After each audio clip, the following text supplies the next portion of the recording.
Pro-Vice-Chancellor Liz Sonnenberg, Dean of Education Field Rickard, Professor Michael Scriven, distinguished guests and friends.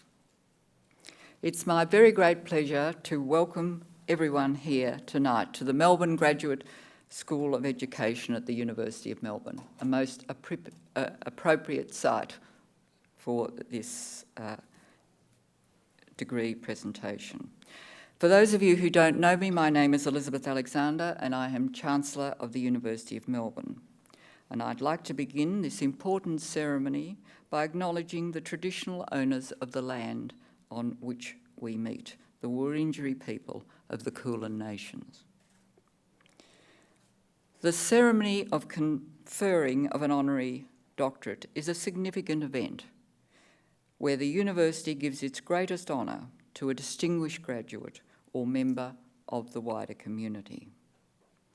Tonight, the particular honorary degree we confer is the Doctor of Education. This is a rare honour indeed. There have been very few given, and I believe that the last time we conferred a Doctor of Education was in 2010 on one of Australia's great education leaders, Professor Hedley Bear. So I'm delighted that we are able to meet tonight to confer this degree in this particular location. Professor Michael Scriven is, for us, a most welcome recipient of the honorary degree of Doctor of Education. In the first instance, he's a Melbourne graduate who not only did his bachelor degree here, but his first postgraduate degree was earned at this institution.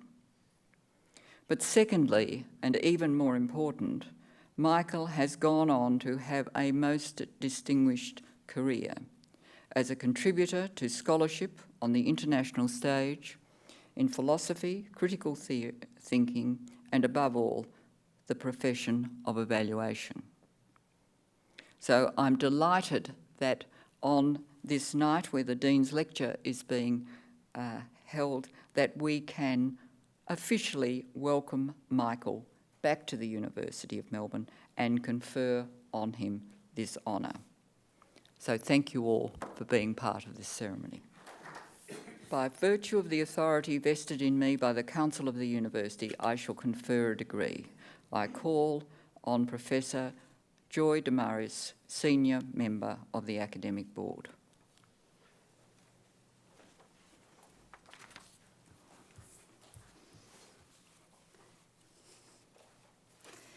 Chancellor, I certify to you and to the University that the candidates now to be presented have fulfilled the conditions prescribed for admission to a degree and are entitled to be admitted to the rank, privileges and responsibilities of that degree. I shall present the candidate a certificate of admission to this degree, and by so doing shall admit him to the rank, privileges and responsibilities of that degree. I call on Professor Field Rickards, Dean of the Melbourne Graduate School of Education, to present the candidate for the honorary degree of Doctor of Education. Michael Scriven was raised in Melbourne and gained his first degree in mathematics, a BA Honours, in 1948, and a combined master's degree in philosophy and mathematics, an MA, in 1950 from the University of Melbourne. His PhD in 1956 was from Oxford under the supervision of Gilbert Ryle. Simple title, Explanations, a study of logic of explanations in the sciences and the humanities. He has since had senior university appointments in Minnesota, Swarthmore, Indiana, Berkeley, Western Australia, Auckland and Claremont. He's also held fellowships at the Centre for Advanced Study in Behavioural Sciences, the Centre for Advanced Study in Theoretical Psychology, the Education Testing Service, the Centre for the Study of Democratic Institutions, the Academy of Social Sciences in Australia, the National Science Foundation, and was a Whitehead Fellow at the Harvard University. He's made significant contributions in the fields of philosophy, in logic and philosophy of science, critical thinking, and most notably, evaluation. Indeed, it can be claimed that along with Donald Campbell, he helped create and develop the field of evaluation as a research discipline, such that it is now a recognised field of academic and professional study. Indeed, a transdiscipline, another Scriven invention, with major journals and institutes. His major ideas are about outcomes-based evaluation, and formative and summative evaluation, and assessment concepts that he devised. Scriven developed the most used definition of evaluation, which is based on merit, worth, and significance. He invented goal-free and cost-free evaluation, developed the major checklist methodology, built the long-standing evaluation thesaurus, and remains the most well-known evaluation professional in the world. Scriven is a past president of the American Education Research Association, of the American Evaluation Association.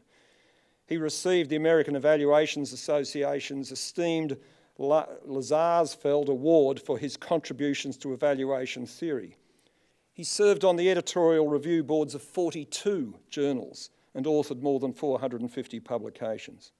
Overall, he is among the most esteemed educationalists and evaluators in the world, and his academic origins from the University of Melbourne make him a worthy recipient of an honorary doctorate. Chancellor, I present to you Michael Scriven for admission to the degree of Doctor of Education honoris causa.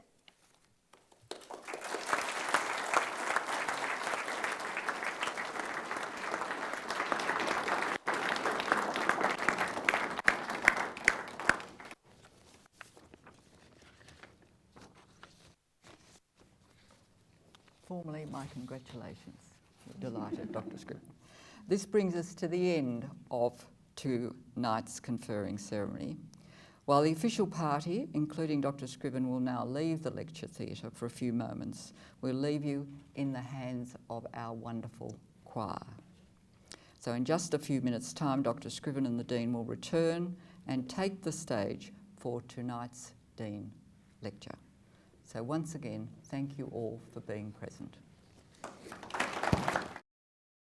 So good evening, everyone, and thank you for your patience. Before inviting our most recent Doctor of Education to deliver the fourth Dean's Lecture for 2013, I'm just going to add a couple of other achievements, as if there could be any other achievements given the ones that I've done in the citation. These are the other things I want to just add to that extraordinary academic performance. First, Michael and I have a particular affinity. We both are rowers. He rowed into varsity twice in the late 40s before I came into the world. He received a full blue. I did later on. He's genuinely an expert in a number of things. He's an expert in wines. He's an expert in knives. He's an expert in flora and fauna, and apparently has a very large opal collection. He is, without doubt, an extraordinary person. At the conclusion of Dr. Scriven's lecture, I will invite you all to come out and have a few refreshments. So Michael's going to speak to you for about 40 minutes, and I've been instructed to give him a warning with 5 minutes to go, which we'll see how that extraordinary intellect can pull everything together in 5 minutes. So please welcome Michael. Let me say first, though, that I'm really deeply honoured by this event and appreciate it greatly. I'm also very grateful to the American Evaluation Society, which paid the fare and in order to get me to do a little talk up in Brisbane last week. And so through the good fortune of that support, I was able to come down here and receive the degree in person, which I was very proud and happy to do. Okay, now what I'm going to talk about is mostly an unconscious bias. And like things that people point at in other people, unconscious biases are rather tricky things to maneuver because it's hard to establish that they're present, and it's pretty insulting to call them a bias that the owner doesn't realize they have. But I'm afraid that we're stuck with the truth of the matter, and the truth of the matter is that in this case of this bias, the effects are extraordinarily long-lasting, although frequently denied or dismissed as not being really realistic.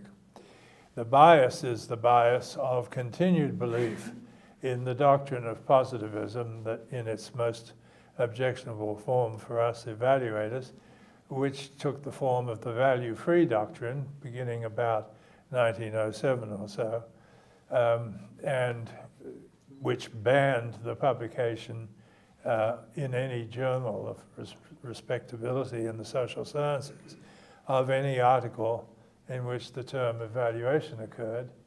And even if it occurred in the article and not in the title, it was still basically, essentially banned. Well, that had a very bad effect. It meant that in the middle of the century, of the last century, when two books were published in the same year about poverty in America, they were greeted by leading social scientists who were asked to review them by exculpatory claims about how this is just a myth. There is no real issue of poverty in America, of course, because everybody knows it's the richest country in the world, so how could anybody be poor?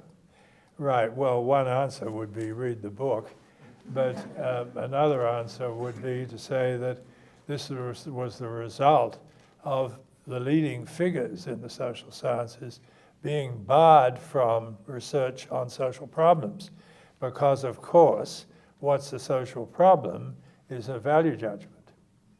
And so, of course, couldn't be done.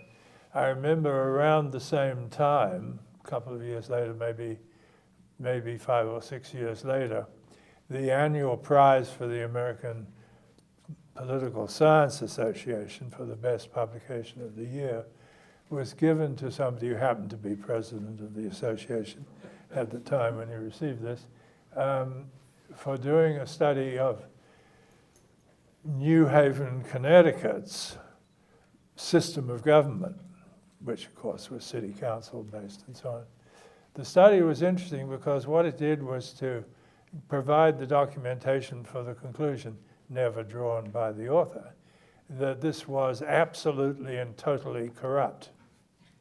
That is, everything was achieved by means of bribes, as we're fond of saying is true of other countries. And this was documented very well in the book. But of course, never an evaluative conclusion. Not the slightest suggestion that this was undesirable or undermining the concept of democratic management of cities and so on and so on. So this was sort of the typical kind of make-believe game that went on to avoid ever voicing the evaluative claim, although it was, in this case, obvious what it was. In many cases, it was very hard to get to the evaluative claim. It meant a lot of balancing and justifying differential weighting of various considerations and performances. And this is, of course, tricky business when you're not allowed to make value judgments. So we had a half century or maybe a 3/4 of a century in which the bias against evaluation, I'll document why it's a bias in a minute, was in fact absolutely dominant. And very bad news for the idea that the social sciences, which had cornered a lot of very smart people indeed, were not allowed to turn their attention to addressing very, very bad situations, which they might have had some bright ideas about improving. All of that nonsense is, of course, nonsense because it talks about improving and very bad situations like lots of poverty in the big cities particularly, but in the rural regions as well. So all of this was barred, banned, and not attended to. So for status purposes, any hope you have of climbing the ladder of fame was restricted to doing purely empirical work, i.e. non-evaluative work, or work that was highly theoretical and not evaluative.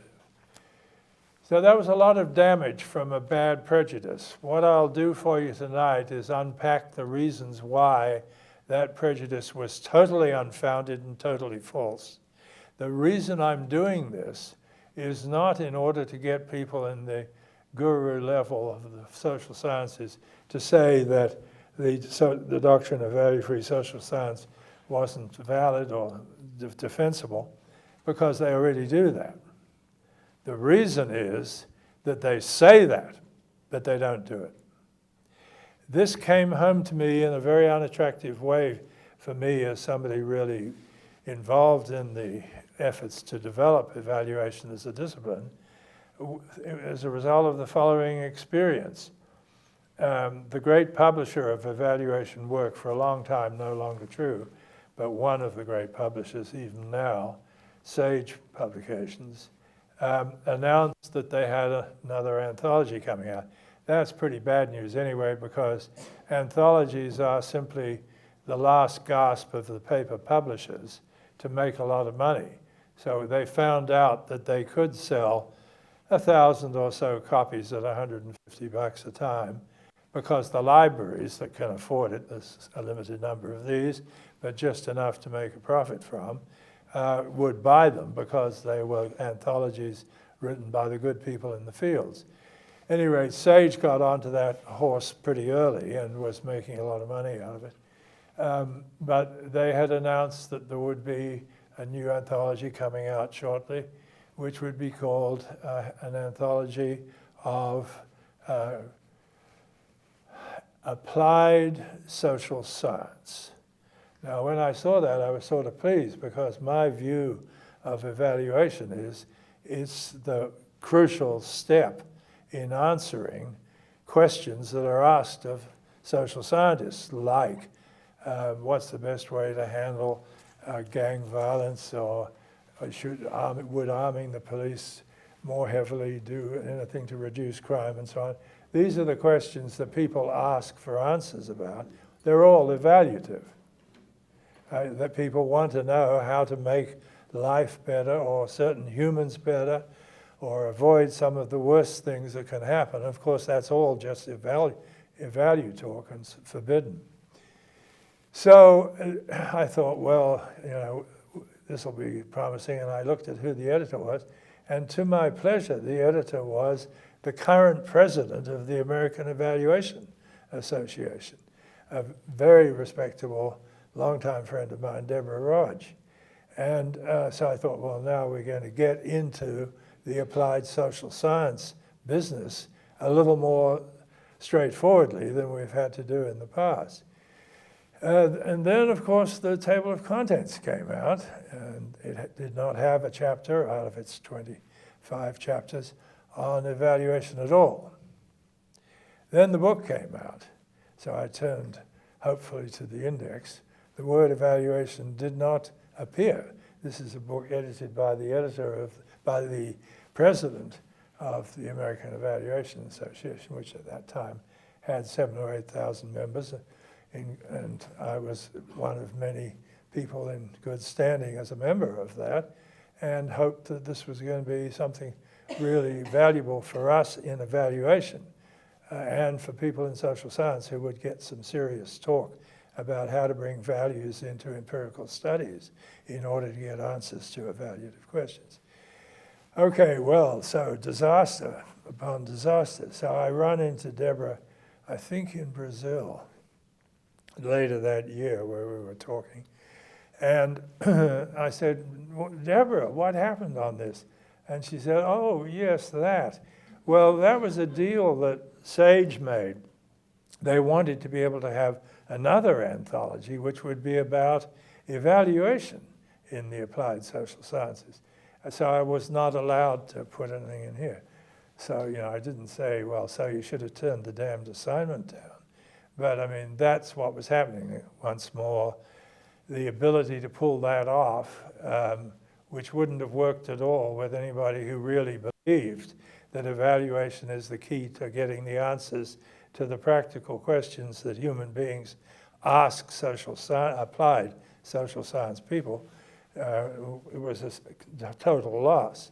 Now, as I reflected on that experience, I began to look at various other things, like, for example, the table of contents of the leading journals in the social sciences, looking for evaluation studies at the article length. Didn't have much luck with that. The ban was no longer in place. You could, in principle, submit and theoretically get published with such articles about evaluation in those journals, but it wasn't happening. I mean, it may have happened one or two times, but it wasn't representing 10% of the contributions or half the contributions, which would be about right. After all, I mean, it's your fellow human beings and their suffering, which you're commissioned by the nature of your subject to study. But whenever it looks like you have to decide who the good guys are and the bad guys, and you can't prove it to the satisfaction of the statisticians, then you shut up about it. So you don't get into a career of study of the really important issues. So that brought home to me the fact that we really had a case of the bias continuing. And as I looked at who the top gurus were in Soc, Anthro, etc., then I saw this confirmed. I mean, here were the theoreticians and the big demographic study people and so on and so on. But there weren't any evaluators getting in there or getting in the list of recommended references. So I decided the time had come to really sort of roll up the sleeves and begin to look at this whole story again, because it had to change.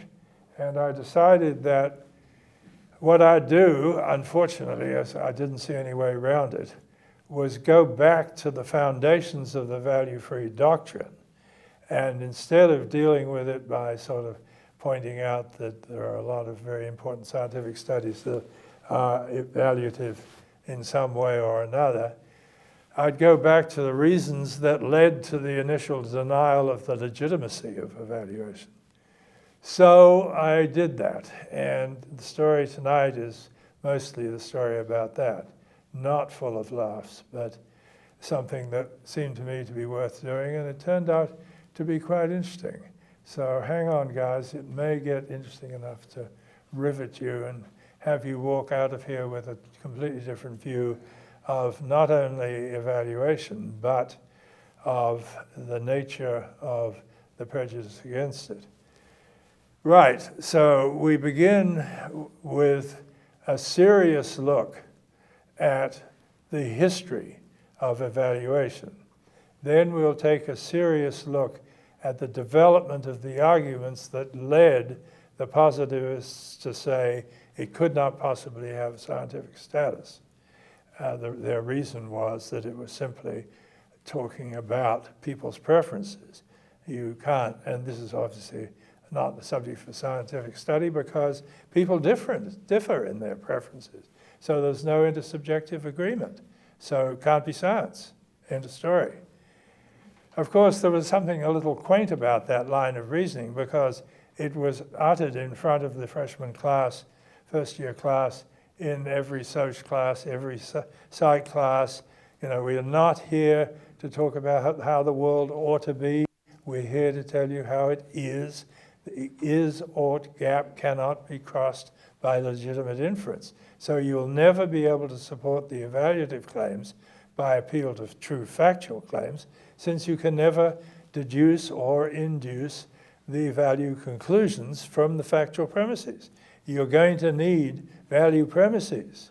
And of course, you're not going to be able to justify them, because if you tried to support them by producing factual evidence, which we were willing to consider very seriously, you would find you could not get to the evaluative conclusion that you needed as a new premise for a further inference. Yeah, right, great. Well, where did this stuff come from? I mean, it's obviously, I think it's false because I'm spending my life to begin with, my spare time for 15 years before I gave up philosophy and turned to something more important. But at any rate, something which you would have to look at the origins of very carefully. Well, roughly speaking, I mean, I'm sure we have lots of better historians of philosophy here than me, but I was always a mathematician who used to say to the philosophers, Well, if the old guy said something interesting, tell me about it. I'm not going to start acting as if I know just what they said. I don't read German or Japanese or whatever the hell. And so I'm not counting on you guys, the historians of the subject, to trot out something that's still interesting to other than a historian. And that cost me a job at UC Santa Cruz, by the way. They were a lot of, the historians had a majority vote. And they didn't like the idea that they would serve as handmaidens to people dealing with current problems in philosophy, which was my interest at the time. Okay, so general problem is, what are we going to make of the beginners who started this story? The beginners were the British empiricists. And of these, eventually the really crucial, most impressive arguments for banning evaluative judgments from the domains of science, or rational thinking for that matter, was David Hume, the Scot. And he started us in on thinking about two areas that he wanted to warn us off from taking seriously, though he knew that for a couple of thousand years philosophers had been taking these areas seriously. One was causation, and the other was evaluation. And his argument, famous even beyond the domain of professional historians of philosophy, of course, was the one about the billiard table. Here you sit looking at a billiard table. One of the objects in a billiard game, which Americans don't understand, is that you're trying to hit one ball in order to make it hit another ball in order to go into a pocket, right? Very complicated concept. But you notice that I have this disgusting word hit in it, which is, of course, causal. And what Hume said was, look at the billiard table. Look at this guy that's playing billiards. What can you see? Well, you can see the balls moving. You can see balls dropping into the pockets. Did you see any causation? Was there somewhere in the field of vision something that could be called observing causation if you looked at it? No, it's not there. So it's just a theoretical concept which you have imposed upon the sequence of events that goes on the surface of the billiard table. And not real. I mean, the real stuff is the color of the table, the color of the balls, the motions that you observe, and the sounds that you hear when a ball against another ball. Yes, but the rest, I mean, the causal story is just bullshit. And so let's get rid of it. It can't be part of science if we're going to take science seriously. And so let's get rid of it. Well, of course, this did start a bit of a fight. And it went on for, a couple of 100 years or 300 years, so quite a fight. But the general point was the same with evaluation. He wanted to say, listen, what do we know? Here's what we know. All sorts of stuff that we gather by field work as well as reading and interviewing the experience of others, our own direct experience when we watch things happening as observers. So this is all part of the fact-finding mission of the research scientist in the social areas. And of course, we have to face the fact that they can't be seeing anything evaluative. What they see is people awarding degrees to strange characters from other parts of the planet. What they see is somebody winning the elimination games in well-known rules, Australian rules, which I've missed very much for the last 60 years. But I was able to watch the whole of the game between the Dockers and the Geelong Stars, which was a great pleasure, especially since I spent a number of years at the University of Western Australia, where we were fans of the Dockers as soon as they were created. Okay, they lived down the stream a bit, but what the hell, it was the nearest we had at that stage. Okay, so this was something where we were, again, misled about what was a fact. There were facts here in the billiard table, but there was no fact there about causation. And there were facts about human interactions and achievements, but there were no facts about value there. What you see is somebody who publishes a lot of stuff.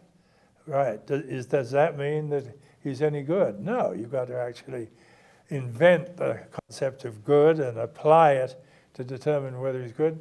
And of course you know that you won't be agreed with by equally well-educated people. They won't think it's good and other people will. So we're into the realm of non-science. Okay, so I started looking at this a little more carefully. And remember that what happened in the succession to Hume was the German emergence of the German physicist come scientist come philosopher, who in fact gave the name of positivism to the movement. And so that emerged, and then following him there was the development of the Vienna Circle, a bunch of scientifically trained, very bright people who took this even more seriously and began to take the view that they could displace philosophy, which they saw as being an uninterpretable, unfollowable mess of German language, and they could displace it completely by applying the scientific method to philosophical problems. And a leading move in this was to drop causation and evaluation. Bertrand Russell bought in on this, though he wasn't a positivist in many respects. He thought causation was a concept that had no place in science at all. So this idea spread beyond the hardcore positivists.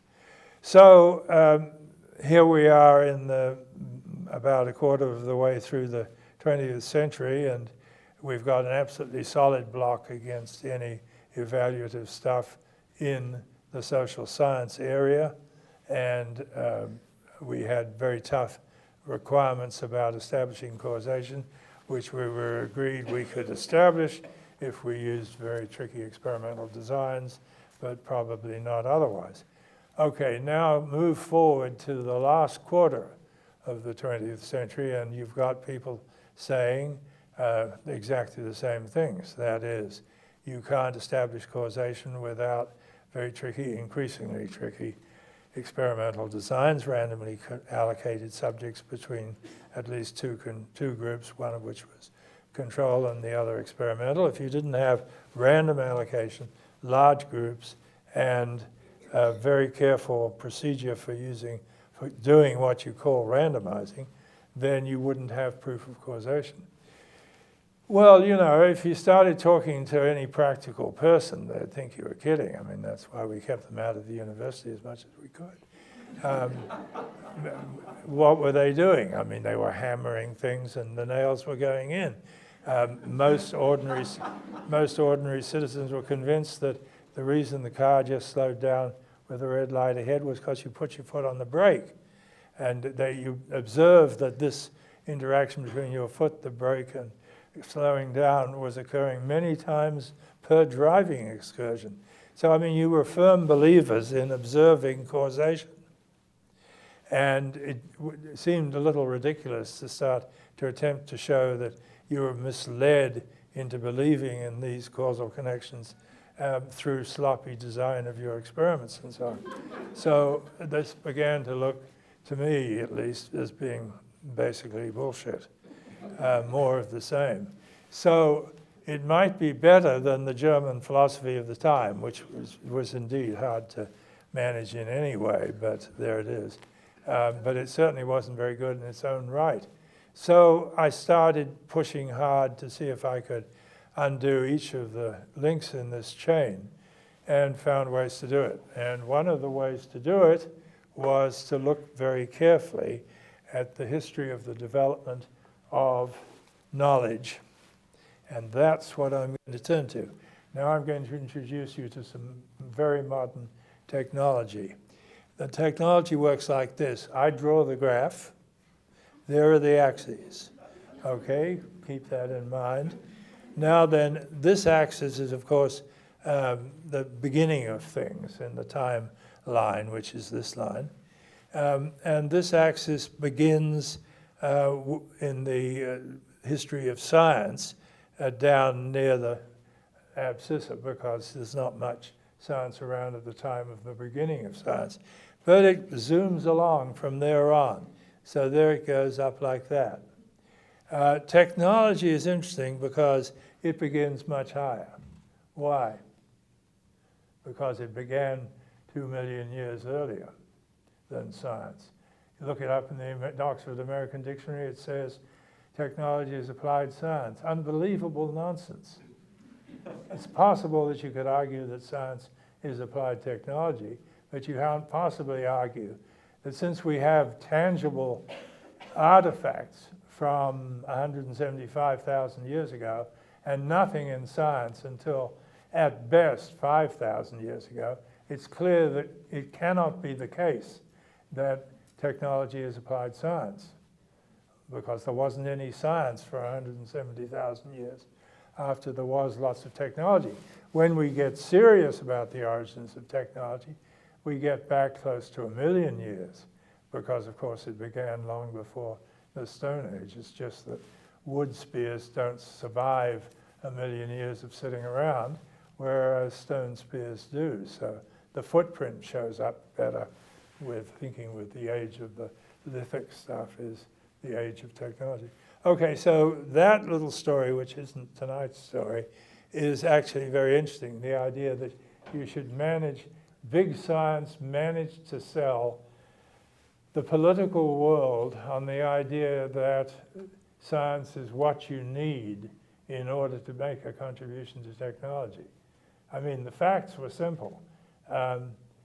You looked at what a couple of guys called Steve did in their garage, invented the microcomputer and all this sort of thing. And a student at MIT came home one night and said to his roommate, "You know what he said us in the accounting course tonight as the assignment for the week?"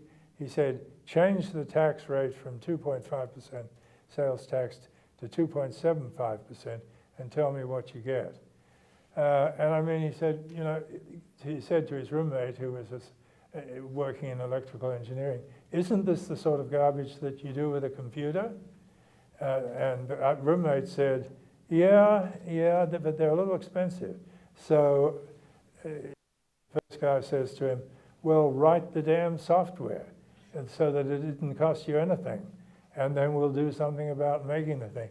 So that's how we got the spreadsheet. It was a naughty student looking for a cheap way to do his homework. And of course, the two Steves, Jobs and Wozniak, were interesting because they produced a few $1 million worth of clear profit in the first few years. And Steve Jobs stayed with the game and got Apple going again and so on. But what did Steve Wozniak do? After the first million or so, he resigned from the firm and took on an assumed name and enrolled at Berkeley, where I was teaching, in what? Computer science. He thought it might be interesting to have a look at computer science. So he creates the whole damn technology, not having the faintest idea who Shannon was or, you know, any of the stuff in computer science courses, but he has no trouble inventing giant arms of technology. Women were always being told to not get caught up with the nerds and getting into these computer courses for years. I mean, until my friends here and I were at the University of Western Australia, it was still the story. And you don't want to get in there. The boys own that stuff. The general, you know, brainwashing of kids at the point in high school when they had to begin taking serious math and science got this from the counseling gang and from lots of other people, including people teaching math and science. So this was all the sort of myth. And in Australia, I'm pleased to say, roughly speaking, it was the first country where in all the standardized tests for the first time, girls who had already been beating boys at almost everything else proceeded to beat them at math and science once you persuaded them that they fair shot at doing well in the area. So, you know, we were all pretty hidebound in stereotypes that were lacking in any kind of substantiation at this time. Okay, so the general story here is that we've got a myth going about values that had about as much behind it, in fact, as the myth about girls are genetically ill-equipped to handle serious mathematics. And so as we look back at the history, we find more and more of this myth-making. So where we are at the moment is that we've got the story with the actions in technology, which zooms off up there, and in science, which zooms off here. There's a little bit of sort of early start with Greek science and people like Archimedes and so on, who were mighty handy at technology and also science in its early stages. So but what about the evaluation? Okay, here are the axes like that, and here's science beginning, and at this time technology beginning, and interesting, up here is evaluation. Now, how did it get up there since it's a fake subject, has no scientific or rational status? Well, let's zoom back a bit. How far back should we go? 2.25 million years. That's when technology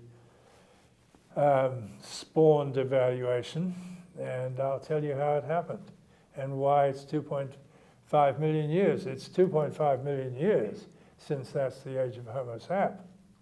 As soon as there was Homo sap, early hominids, as soon as that emerged, maybe a lot sooner, we had evaluation. How is this possible? I mean, you're a million years from having a language. How can you possibly have serious evaluation? Well, look at how you teach your kids things. You're talking to them, they're a few months old, maybe they're beginning to get a few words, they're in their second year perhaps, and they've got a few words, but nothing that's going to do you much good on evaluation. How do you teach them something like a game when they're very little and don't have language? Well, you do it the easy way. You show them how to play, then you give them the bits and tell them to play. Then when they start making wrong moves, you say no, no, no. They don't have language, but they can recognize when you're disapproving. And so when they make a good move, you smile and congratulate them. They get the message. Positive and negative reinforcement predate language. Don't make a mistake about it. Now, what were you doing when you said to them, wrong move, don't do that? What you're doing is, of course, evaluating what the move they just made. Now, a study was published within the last few months, which is really interesting.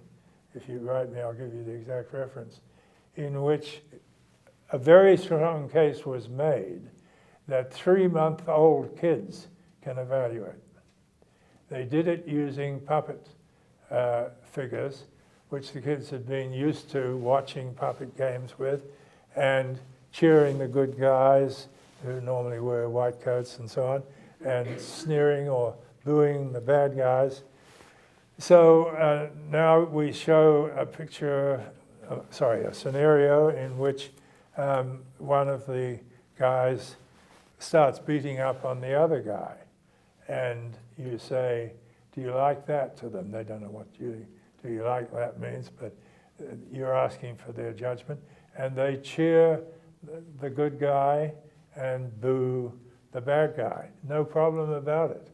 A bunch of kids will agree to it, agree altogether to it, all of them, and so on. So here they are, they're picking up 5 minutes, gee. I'm about a third of the way through. Okay. So here we've got the necessity for evaluation at the beginning of hominid survival. Why? Because they have a colossal asset as a result of using evaluation. It is evaluative knowledge. They know what good thatching materials are. They know where the good spots are to fish. They know what the good tubers are to pull out of the ground and what the bad ones are that will make you sick.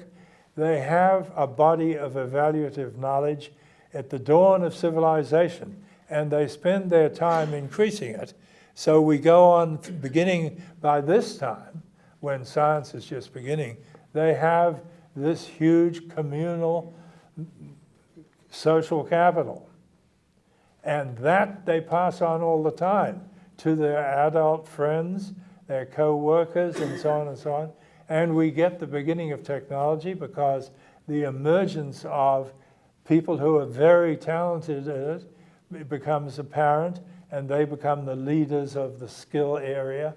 So we get experts emerging, and they keep the body of evaluative knowledge growing all the time. They're learning more about thatching, fishing, hunting, etc., etc. And so this becomes one of the great survival characteristics of humankind. When language emerges, it accelerates enormously. When the brain blossoms in size, it emerges again. When various things happen, like the shoulder joint reconstructs itself in the process of evolution, because the minute you can throw, you immediately get a terrific advantage over the other predators looking to gather things for food. And so it's a huge survival advantage to get it. So that's the origin of evaluation. Now, when it becomes more sophisticated still with language and passing it on through language, that becomes a great benefit for the societies and the social groups from the tribe up that have this, and so they benefit in the normal evolutionary process.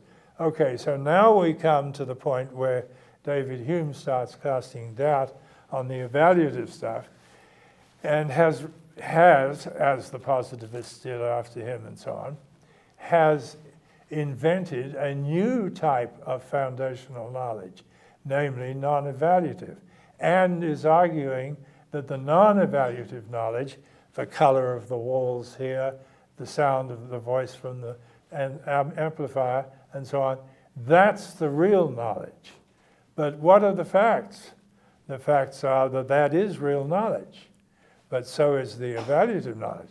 Here you are, you're telling a fisherman that there's no such thing as evaluative knowledge about what fish or what bait to use, or what line to use, or whether to cast out or in the weed bed, and so on and so on. I mean, they're brimming with evaluative knowledge. We pay them for it as guides. We write books about it.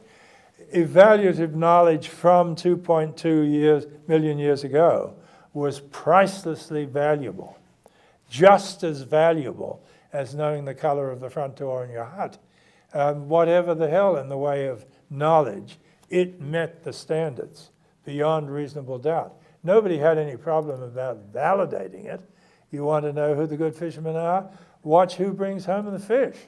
You want to know how to do the best job that can be done on making fish hooks?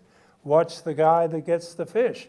I mean, this is not hard to validate, but we're being told in the 20th century that you can't possibly validate evaluative claims, so of course it can have no place in science or any other rational discourse. Sorry about the rest of the story, guys. I wanted to get to these exciting things up here. What happened to evaluation was that it came in doing well, but after the attack from the positivists, the nascent social sciences bought in on that. And we got the period when the doctrine of value-free science existed, which brought it down to zero. There was no value to evaluation because it was a nonsense subject. You couldn't think of it as being producing knowledge. The knowledge was all imposed by some vision we had of actions that weren't visible at all, and therefore not factual. But we sort of overcame that, and we came up like this, and eventually we got to the point where we were sort of semi-respectable. But guys, not really respectable. The gurus, the guys in the center of the big high-status social sciences, weren't buying in on it. They don't say it anymore. It has at last dawned on them that there's something a little odd about teaching your first-year class that we're here to describe the way the world works, not to say how it ought to work. And then go back to your office and grade your students' papers.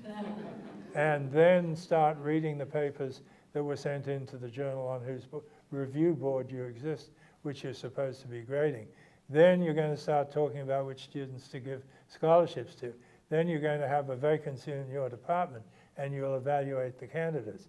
Then you're going to need some equipment in the lab. And what are you going to do? Toss a coin about which maker to buy from? No, you're going to evaluate it. Ah, that's strange. I mean, here you are. Your damned life consists of doing evaluation, and yet it's all fake. Very peculiar kind of schizophrenia apparent here, divided personality. Okay, I'd love to tell you more, but I'll just finish by saying there are still things ahead at this point. The things ahead are the move from a respectable profession with a lot of dissenting voices at the undercover level to a transdiscipline when we discover that it's actually rather useful in other disciplines, that the ability to evaluate is indeed an important part of establishing the credentials of other disciplines. What's wrong with astrology? There isn't any quality control over the theories, the hypotheses, the data quality, and so on. What's okay about psychology? There is some sort. But in general, these guys are all depending on a very simple, straightforward, honest-to-goodness way to establish merit, which is peer review. Okay, well, or is it okay? Well, they do it a lot. All the journals do it, and all the reviews of personnel do it. But when we look at whether it's valid, we find it isn't. What is the correlation coefficient between two random samples of panels taken from the same pool of experts to review applications for funding? At the time that my PhD student Chris Corrin got into this, there were 3 studies. In 1,000 disciplines, they had once, 3 people had looked at the minimal requirements for a respectable evaluation procedure, and that's all. And of course, the correlations were 0.2, 0.3. That is, the thing doesn't work at all. You might as well toss a coin. Not quite. I mean, they do pick up the occasional factual problem, like their computers aren't strong enough to do the analysis that he's proposing be done with their computers. So, you know, pick up a little bit, but it's mostly just random. So this is all bullshit. And so what emerges from this is you get a decent training in evaluation. You'll pick up the logic of evaluation. And when you come looking at the great senior disciplines, it turns out they're built on sand because they got the logic of evaluation wrong. They built it all on badly designed, badly executed peer review. And that don't work. Okay, guys, sorry it took so long.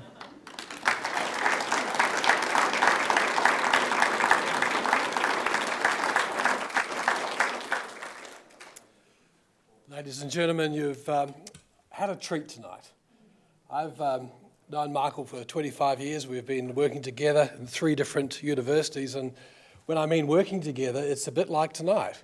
You come along and you hear thinking, as opposed to a lot of presentations I go to where you hear a finished product. Tonight you saw 5 million years in the last 40-odd minutes. You had a man who has, as was in the introduction, invented many of the concepts that we now take for granted. And you've seen tonight for the first time, well, I've seen tonight for the first time, the laser-driven, hyperplane, 3-dimensional, interocular device and the experience. So that's another kind of bonus. The other thing is you've heard is that despite the fact that Michael hasn't been back to Melbourne for 63 years, he still has got the vernacular. And he knows bullshit when he sees it. The other message that I hope you take away from tonight is, and I'm sorry to say this, Michael, that the fight will continue. Only in the last week, the chief scientist in the country near us declared that science is value-free. You know, as you hinted in your lecture tonight, the RCTs and the evidence-based and all that language is still there. So the fight will continue, and I think all of us tonight will realise what an incredible heritage that Michael has brought to this issue.